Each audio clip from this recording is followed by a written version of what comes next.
Znowu niezła hulajnoga, pomarańczowo-czarna. Śmigam rano nią do pracy, wszyscy mówią, że jest fajna. Kupili G3 a z nami od niedawna to jest mała G4, ale bardziej zabawna. Kukirin, model zwykły G3. Przekręcasz manetkę, nie oglądasz się w tył. Kukirin, G3 model to jest. Może nie jest idealna, ale jest the best. Siemaneczko, Kukirin G3 dzisiaj na kanale, tam jest G4. Przyprowadziłem specjalnie sobie tutaj, żeby porównać obie hulajnogi, bo no to jest przecież mniejszy brat G4, więc pewne podobieństwa są też spore różnice. Za chwilę pokażę Wam, jakie są te podobieństwa, jakie są te różnice, no ale oczywiście przede wszystkim pokażę Wam pełną specyfikację tej hulajnogi, speed test, test zasięgu, test terenowy, miejski, podsumujemy sobie ogólnie tą hulajnogę, także jeszcze tylko wspomnę, że ta hulajnoga pochodzi bezpośrednio ze sklepu Kukirin. Link ze zniżką zamieściłem w opisie filmu, także zachęcam do korzystania, no i zaczynamy!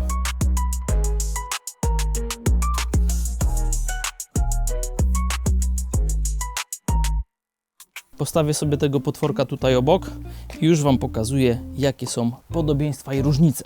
Zobaczcie, jak wygląda dek w G3 i w G4. No po prostu to jest istna kopia. Te deki są prawie identyczne. Ten jest troszeczkę węższy i może minimalnie krótszy, natomiast no, te nawiązania są naprawdę bardzo widoczne. Logo Kukirin, znaczek G3, G4, wszystko to jest bardzo podobne do siebie, natomiast ta podstawka na nogę, tu jest metalowa z gumą, tu jest cała ogumowana i to jest taka różnica, która no, rzuca się w oczy. Identyczny licznik w G3 i w G4 z tą różnicą, że G4 odpalana jest z kluczyka, można tak powiedzieć, odpalana. W starszych modelach jest tutaj kluczyk, w nowszych tutaj. Zobaczcie, ta sama manetka gazu w obydwu hulajnogach, te same rączki tutaj, te same klamki, te same przełączniki do kierunkowskazów i klaksonu, także no tutaj nie ma żadnej różnicy. Tak naprawdę to ta kierownica jest identyczna w obydwu hulajnogach. Obydwie hulajnogi mają praktycznie identyczny system składania sztycy z zabezpieczeniem bolcem tutaj z boku. Obydwie hulajnogi mają napęd w tylnym kole. Nawet w obydwu hulajnogach są identyczne błotniki, natomiast ja sobie wydrukowałem swoje customowe, także no teraz wygląda kozacko G4. Chciałem powiedzieć, że w obydwu hulajnogach nie zastosowano przedniego błotnika, ale nie. To znaczy, ja już mam wydrukowany taki jak z tyłu, natomiast nie, no tu słuchajcie, wymyślili coś takiego, co przypomina troszeczkę błotnik, taki substytut, bym powiedział, błotnika przedniego, po prostu takie poszerzenia plastikowe. No i słuchajcie, no lepsze to niż nic. No i teraz tak, różnice. No jednak tutaj jest pełna sztyca, tu jest taka jaka jest. Łączenie deku ze sztycą też jest zupełnie inne w G3 i w G4. W G4 było zawieszenie klasyczne na sprężynach i to naprawdę dobrze dostrojone, bardzo miękkie, bardzo fajne. Natomiast tutaj jest zastosowany taki dziwny, jak belka skrętna w samochodach, tylko że to jest z TPU, więc średnie rozwiązanie. W G4 z tyłu sprężyna, w G3 tak samo jak z przodu zawieszenie TPU, które praktycznie się nie rusza. No i silnik. W G4 macie 2000 W w tylnym kole, w G3 macie 1200 W również w tylnym kole, także no 800 mniej, jakby nie liczyć. To tyle jeśli chodzi o porównania, także lecimy z testami. Jednak zanim pokażę Wam moje testy, to tak dla przypomnienia szybka charakterystyka modelu G3. Najważniejsza rzecz, silnik o mocy 1200 W w tylnym kole, opony terenowe o rozmiarze 10,5 cala, przednie i tylne hamulce tarczowe zaciągane na linkę plus hamulec EBS, czyli wspomaganie elektroniczne, bateria 52V 18 Ah, zasięg oraz speed test tej hulajnogi sprawdzę za chwilę. Tak samo jak w G4 ten model oferuje 3 tryby prędkości 25, 35 i 50 na godzinę. Nazywają się one odpowiednio Eco, Sport i Race. Mamy tutaj również tempomat, przedni reflektor LED wbudowany w licznik, tak samo jak w G4, tylne światło stopu i kierunkowskazy. Wspomniane już zawieszenie TPU o znikomym skoku, ale jak się za chwilę okaże, ma swoje plusy. Natomiast wspomnę tylko, że maksymalne obciążenie tej hulajnogi to 120 kg, a jej całkowita waga to 25 kg. Muszę tutaj pochwalić bardzo dobry i szybki system składania sztycy. Razem z hulajnogą dostajecie instrukcje, klucze imbusowe i ładowarkę 2-amperową. jedziemy. Jestem ciekaw, czy G3 będzie miała równie dobry zasięg jak jej większy brat G4, no bo tamta miała naprawdę kolosalny, ponad 90 km. W związku z tym, że tutaj są takie same liczniki w obydwu hulajnogach, to włączę sobie tempomat, będę jechał te 25 km na godzinę, no i co? No i zaczynamy. Test zasięgu. Licznik początkowy 2 km. Ten test zasięgu jest naprawdę pierwszą moją jazdą na tej hulajnodze i pierwsze co zauważyłem, że ciężko jest ustawić tutaj, słuchajcie, tempomat na te 25 na godzinę, bo responsywność gazu jest jakaś taka inna, dziwna, jakaś taka, nie wiem, skokowa, nie wiem jak to nazwać. No, dziwna rzecz. Na G4 to troszeczkę inaczej wygląda. Słuchajcie, to zawieszenie w tej hulajnodze jest tak sztywne, że stwierdziłem, że nawet podczas testu zasięgu obiorę sobie trasę troszeczkę bardziej taką szutrowo-dziurawą, żeby po prostu jak najszybciej je rozruszać, bo podobno da się. Ja to myślałem, że G2 Master jest najsztywniejszą hulajnogą ze stajni Kukirina, ale jak siadłem na tą G3, to zaczynam się zastanawiać. Ale chyba ta jest twardsza. Póki co. Po asfalcie jedzie się naprawdę bardzo dobrze. Tutaj nie mam żadnych zastrzeżeń, natomiast kamienie, droga szutrowa to jest jakaś padaczka, jakieś nieporozumienie. Pierwsze 10 km, w tym momencie jedna kreska już jest mniej, czyli mamy 9 z 10. Tak ogólnie to bardzo fajnie się trzyma drogi, bardzo fajnie się jedzie, nic nie trzepie, nic nie bije. Trochę słychać opony, no bo wiadomo, terenowe, natomiast silnika w ogóle nic nie słychać. Także ogólnie pod względem jazdy po asfalcie to jest naprawdę spoko. A teraz taką rzecz Wam chciałem pokazać, mianowicie konstrukcja mocowania deku ze sztycą jest inna niż we wszystkich hulajnogach. W sensie zamiast tutaj po środku to łączenie to jest takie w kształcie takiej, nie wiem, rybki w sumie, tak to wygląda mniej więcej, ale dzięki temu, wiecie co, zobaczcie, można sobie tutaj spoko postawić stopę. Jest przez to troszeczkę jakby więcej miejsca, natomiast trzeba uważać, bo ta stopa może dojść tutaj do niestety wahacza i może się stać krzywda, jeśli będziecie jechać w klapkach na przykład albo w ogóle na boso. No, także są plusy i minusy. Byłbym przeoczył, mamy 20 km i dwie kreski ubyły ze stanu. Właśnie się zastanawiam, czy jak jeździcie na hulajnodze elektrycznej, to też tak głupkujecie.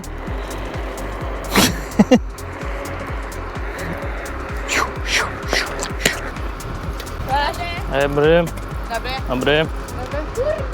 Słuchajcie, zauważyłem taką rzecz w tej hulajnodze, jeśli chodzi o tempomat, że jak ustawi się faktycznie jakąś prędkość, to nawet jadąc pod górę, tak jak ja teraz jadę, to ta hulajnoga przyspiesza i próbuje dobić do tej prędkości. Zobaczcie, pod górę jadę, przyspieszyła na 25, 26 nawet. Pierwszy raz coś takiego widzę, szczerze mówiąc. Większość hulajnóg, w zasadzie wszystkie hulajnogi, jakie testowałem do tej pory, to ustawienie tempomatu miały takie, że po prostu ustawiało się jakąś tam wartość, tak? Ale jeśli jechało się pod górę, to silnik, można było powiedzieć, że puchnie w pewnym momencie i już nie utrzymuje takiej prędkości jak trzeba, a tutaj odwrotnie. Tu faktycznie utrzymuje taką prędkość, jaką mamy zadaną. Zarąbista sprawa. 30 km za mną, 3 kreski ubyły. Mamy 40 km, 4 kreski mniej. Dobra, mały pit stop, bo kurde, już mi zaschło w gardle. Jest stopka, jest stopka. Gdzie jest mój ulubiony napój? Od razu mówię, nikt mi nie płaci za tą reklamę.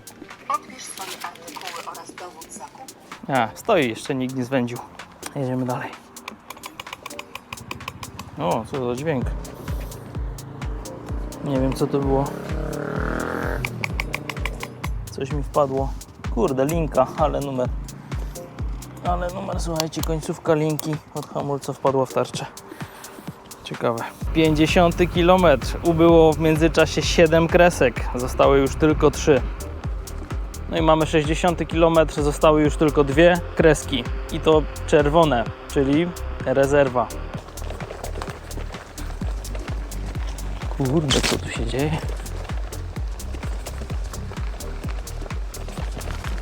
Lato, wakacje, rzeka. Kukirin. Pasuje.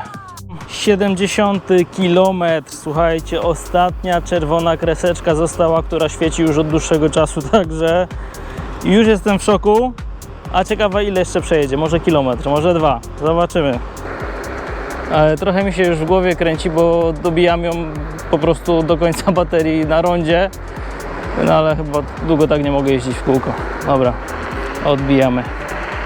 No i mamy koniec zasięgu, hulajnoga już nie chce jechać do przodu. Cały czas się świeci jedna czerwona kropka, więc kończę w tym momencie test zasięgu Kukirin G3. Oznacza to, że Kukirin G3 zawstydził G2 Mastera, G3 Pro i większość hulajnóg 2 razy 1000 W. Słuchajcie, 73 km to jest naprawdę bardzo dobry wynik, natomiast do G4 to jeszcze trochę jej brakuje. Jestem w trybie race, no i jedziemy z koksem. 3, 2, 1, poszła! 10, 20, 30, 40, 50, o kurde, 51, 52, 53 na godzinę, słuchajcie, 53 na godzinę. I to jest VMAX G3. No cóż, 1200 watów, można było się spodziewać, nieźle. Powiem szczerze, naprawdę jest fajnie, jest niezła, pod tym względem jest naprawdę spoko. I zrobimy sobie hamowanie, powiedzmy, nie wiem, z 40.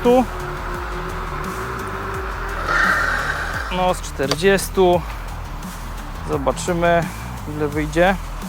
Raz, 2, 3, 4, 5, 6 metrów z 40 na godzinę. Nieźle chyba. Wydaje mi się, że spoko. To jest niezły wynik. Praktycznie codziennie dojeżdżam sobie tędy do pracy hulajnogami, więc mam porównanie, jak się one zachowują. Po dróżkach rowerowych wiadomo, jest spoko, natomiast dróg to już jest inna sprawa. A zdarza mi się jechać tędy właśnie, Kielce, ulica Sienkiewicza, główny deptak. I tutaj już chyba każdą hulajnogą jechałem, każdą przetestowałem, więc testujemy i G3 i muszę powiedzieć, że pierwsze wrażenie jest dobre, ale teraz dopiero zaczyna się prawdziwy rodeo, prawdziwy motocross i faktycznie tutaj czuć ewidentnie, że zawieszenia praktycznie nie ma, praktycznie nie istnieje, natomiast no muszę powiedzieć, że kurde, spodziewałem się większej tragedii, także odpowiedź jest prosta, słuchajcie.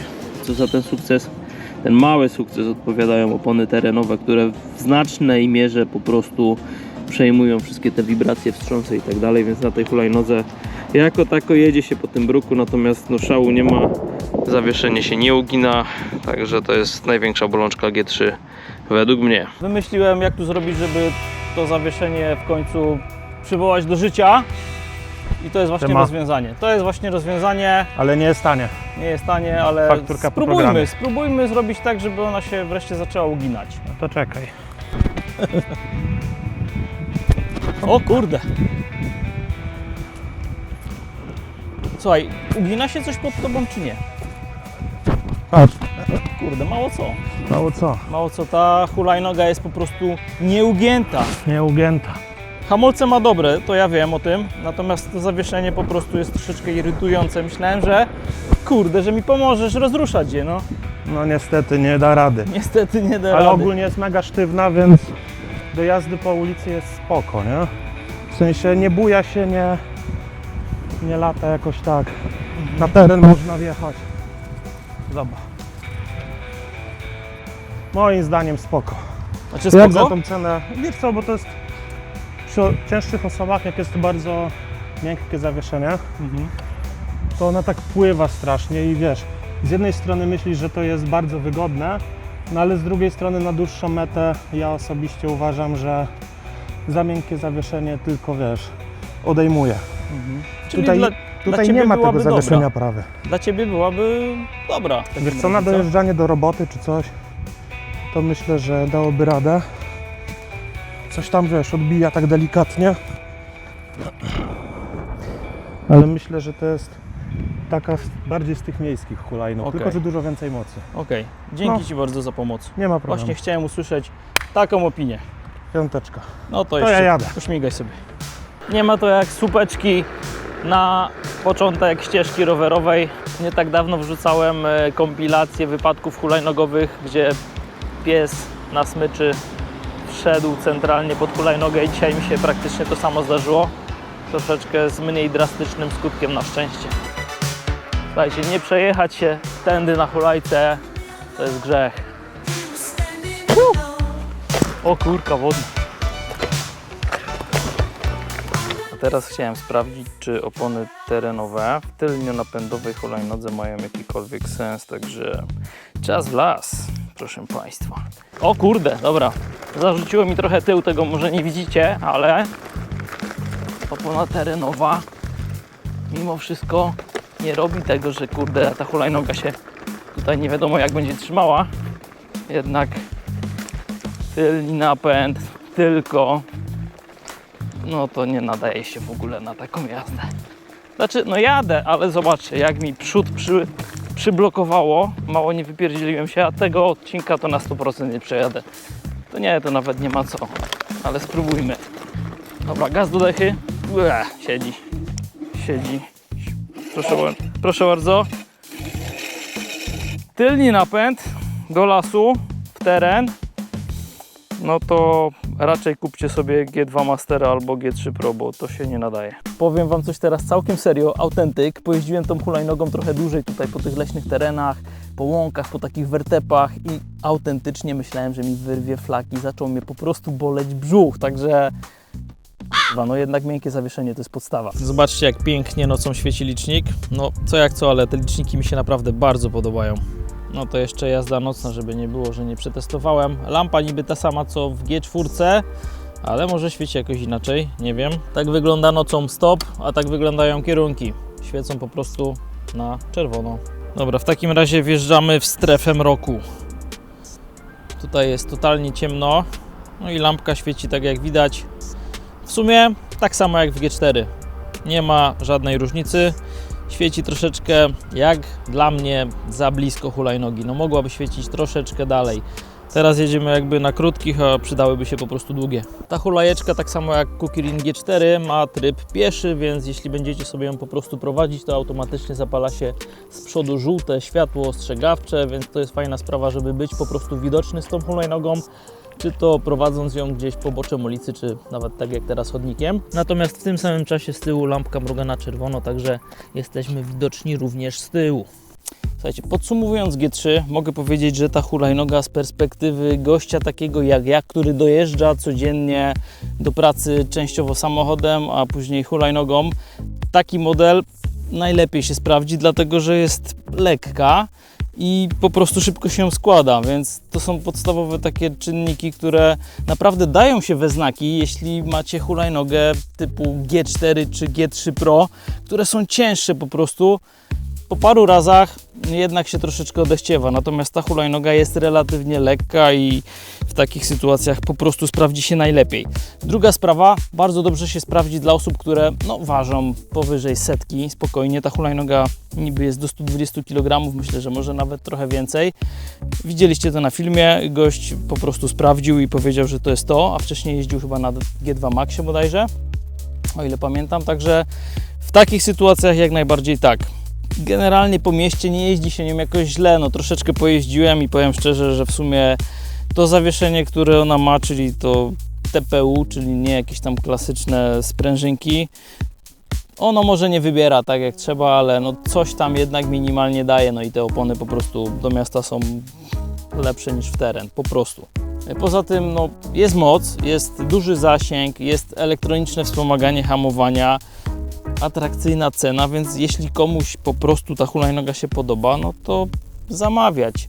Link oczywiście ze zniżką zamieściłem w opisie filmu. Tak ogólnie z minusów, no to oczywiście poza tym twardym, dziwnym zawieszeniem, to no brak oświetlenia takiego jak w innych hulajnogach, na przykład G2 Master czy G3 Pro.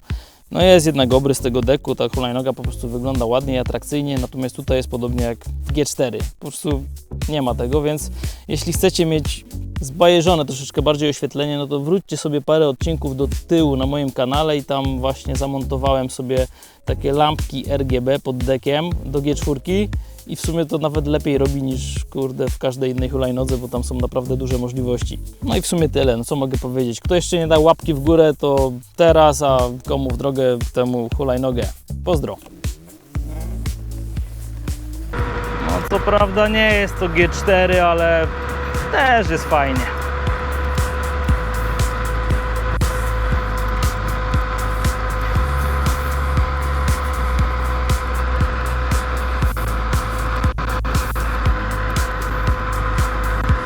Słuchajcie, a teraz ja to nazywam Ultimate Speed Test, czyli jazda na maksa z delikatnej górki. Tak z ciekawości, zawsze to robię. Uwaga, ile mamy? 55 w tym momencie na godzinę. Więcej chyba nie poleci. 55. To jest taki max maxów.